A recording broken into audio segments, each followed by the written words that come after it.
පින්වතුනි, අද අපිට අමතකලා තියෙනවා කවුද බුදුහාමුදුරුවෝ කියන්නේ කියලා. බුදුහාමුදුරුවෝ දෙවියෙක් නොව, බුදුහාමුදුරුවෝ celestial being, deity, entity කෙනෙක් නොව, බුදුහාමුදුරුවෝ අපි වගේම මනුස්ස ඇඟක් තියෙන, අපි වගේම කාපු බීපු, අපි වගේම ඇවිදිලා කරලා ගිය මනුස්සෙක්. හැබැයි ඇයි මෙච්චරක් රෙස්පෙක්ට් කරන්නේ බුදුහාමුදුරුවන්ට?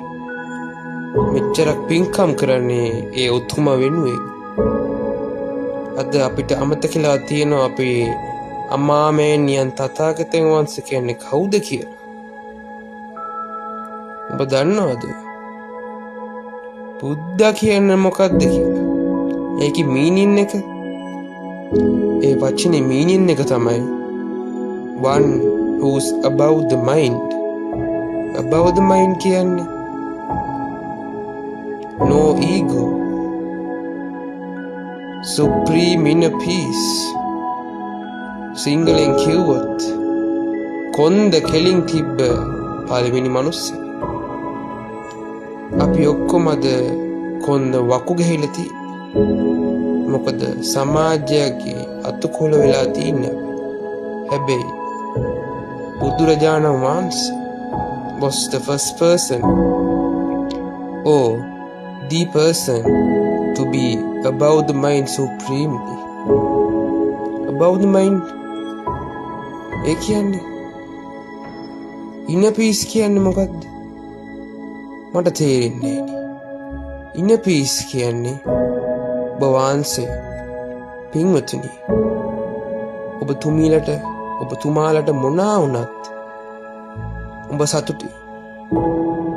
ඔබතුමියලගේ රිලේෂන්ෂිප්ස් කැඩුනත්, ඔබතුමියලගේ ගෙවල් දොරල් නැති වුණත්, ඔබතුමියලගේ අත්පත් කැඩුනත්, කවුරුන් නැති වුණත්, සල්ලි නැති වුණත් සතුටින් ඉන්න පුළුවන්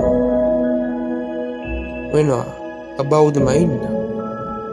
අපි හැමෝම සතුටනේ හොයන්නේ. ඒකට එකම විසඳුම above the mind වෙන්නනේ. අනිත් ඒවා නෙමෙයි පින්වතුනි. අපේ අමාමෑණියන් තථාගතයන් වහන්සේ සිම්පල් දෙයක් කෙරුවේ. above the mind. Buddha. No craving, no attachment. අද අපිට අමතකලා තියෙනවා අපේ තාත්තා කවුද කියලා. අපේ අමාමෑණියන් තථාගතයන් වහන්සේ කවුද කියලා අමතකලා තියෙනවා. හැබැයි පින්වතුනි, ඒ ඔබේ වරද නෙමෙයි. ඒ මේ සොසයිටි එකේ වරද. එහෙම තමයි පින්වතුනි. හොඳ දේවල් කරන්න අමාරු, නරක දේවල් කරන්න ලේසි පින්වතුනි.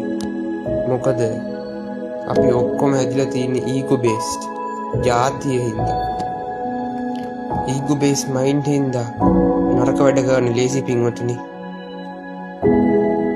එහෙනම් මේ කීපයක සීපත් කරලා බලන්න. සියලු දෙනාටම තෙරුවන් සරණයි.